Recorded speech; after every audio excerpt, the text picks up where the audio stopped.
to... G'day again. Thank you. I'm back. G'day there, Brian. I'm back with Brian Shaw, and in our last session we talked about the origins of the Constitution, and now Brian and I are going to talk about what's happened to our Constitution. Where did it go wrong and why? So Brian, can you give us some background on this, please? Now, when we're dealing with United Kingdom legislation, which is what we are, we're an offshoot of that, it's critical to understand what's called the City of London. Now, the City of London is not accountable to the monarch of the United Kingdom. It's a totally separate sovereign principality. The main part of the drag is Fleet Street itself. It's got nothing to do. It was set up.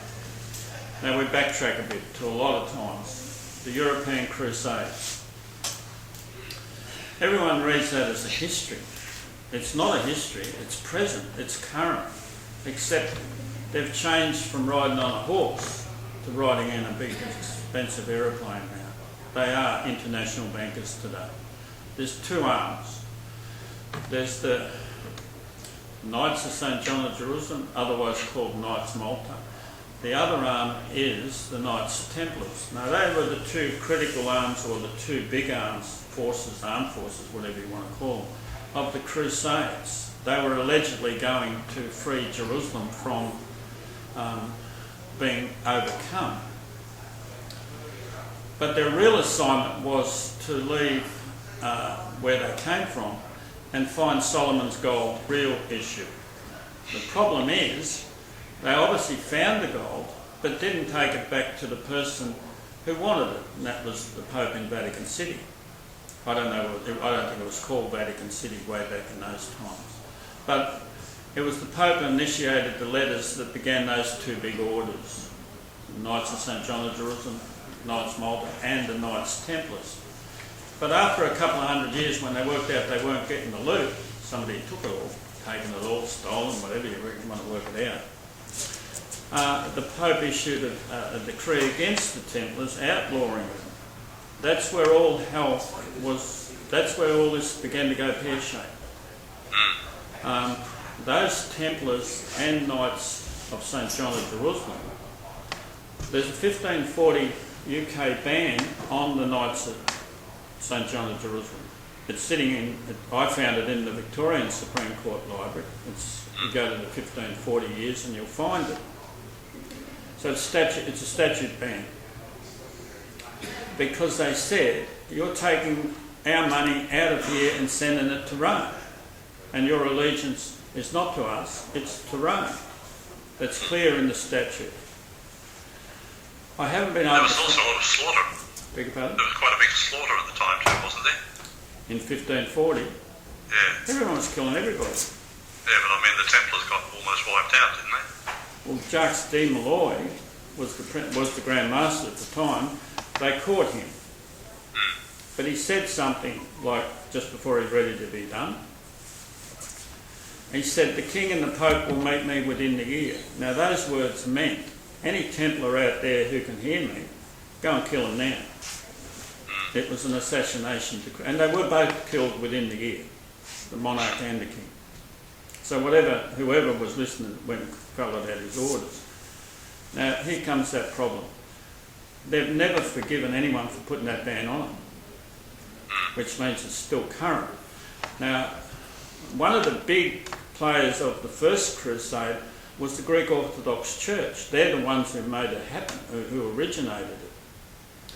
But reading between the lines, they were sort of saying, look, we're getting overrun back here, so if we get the Pope on board, we'll be able to bring them all over and help us out. So the first fortress they came across, they conquered it, the Greeks took it over and locked the Templars out. No honour amongst thieves, is there? Do you think the Templars forgot?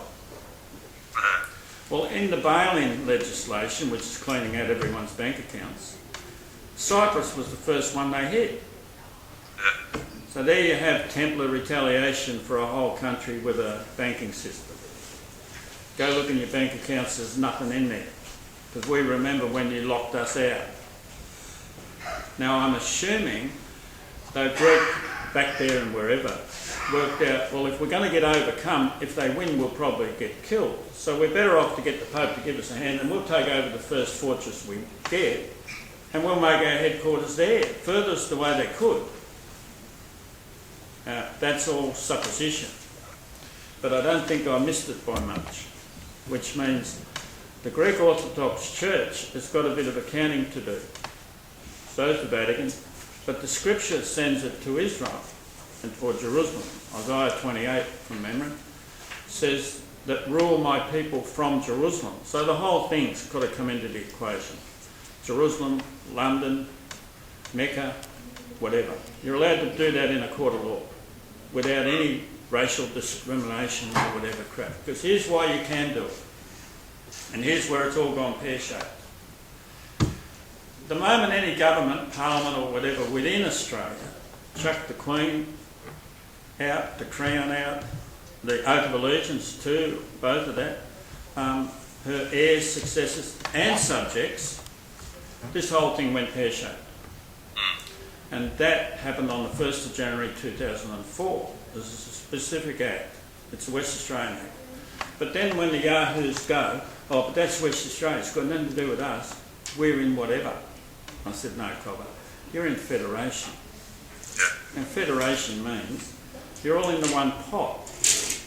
And what they're after and what they want every resource Australia's got, and we've got a lot.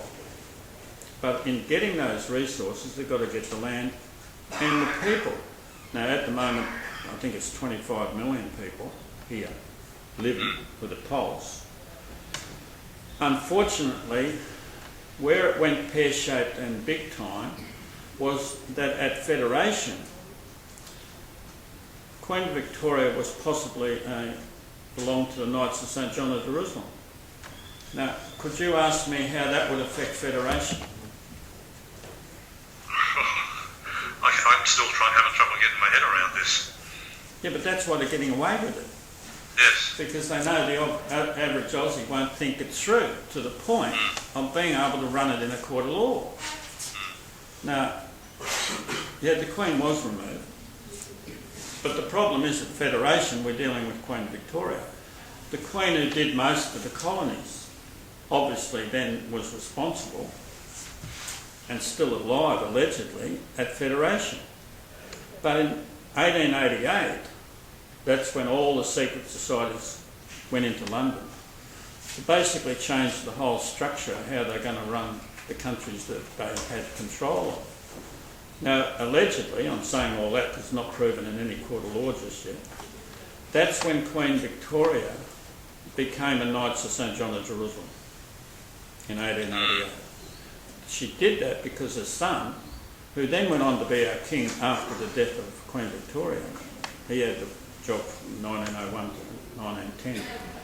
He was the highest ranked Mason in Europe. Is that a problem? Well, that's absolutely contrary to what we see as purportedly the document we work off, the Commonwealth Constitution.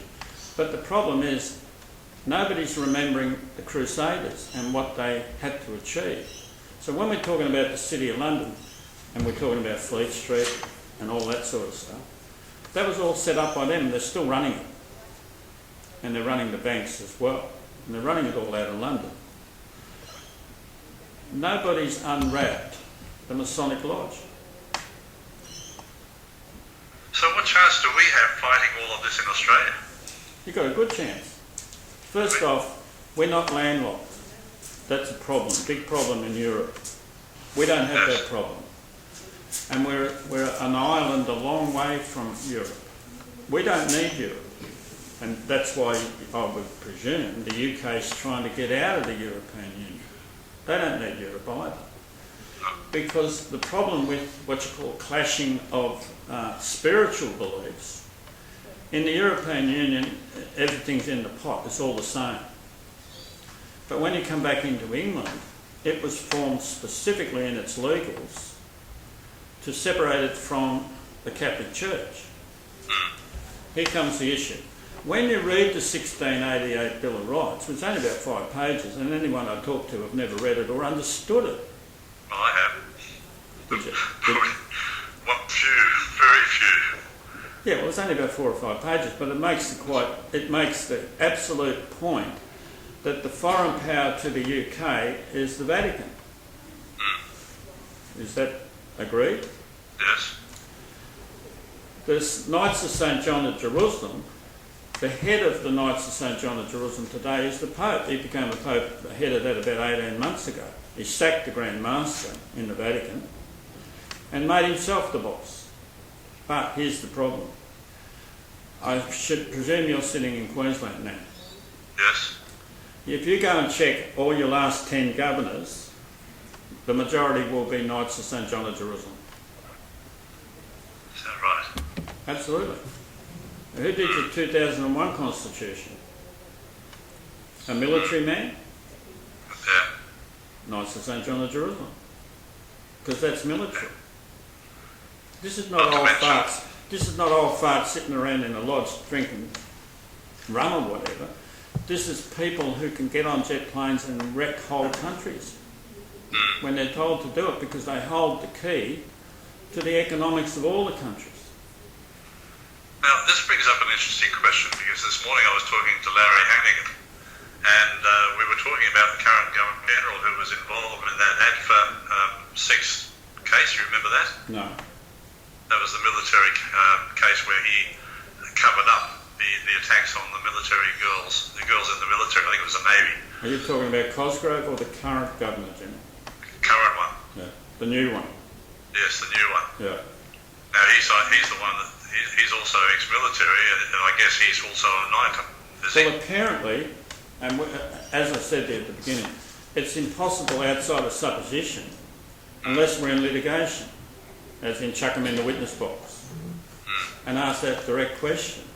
Because allegedly, the moment they become in those ranks, Governor or Governor General, if they're not already in there, they'll be in there within the week.